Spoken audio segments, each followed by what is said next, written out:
Welcome back to the channel. Today we're going to do an unboxing of the Babyhawk number 2 HD. It's going to be my first digital drone. Very excited.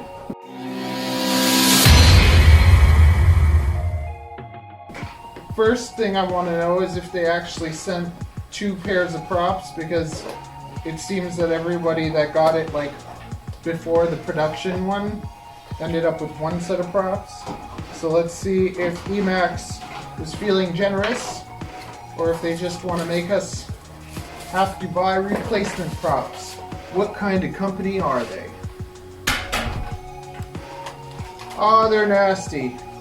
Don't give us stickers. Give us more props. Only 4 props. Well, there's the answer. Well, I guess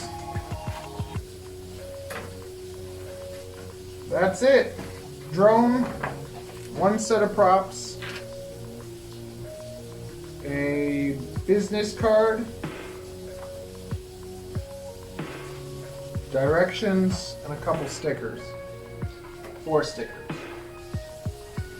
It's a nice thick bottom frame. It actually feels heavier. When I got the box felt like nothing. So yes, 1484, 3700 kV.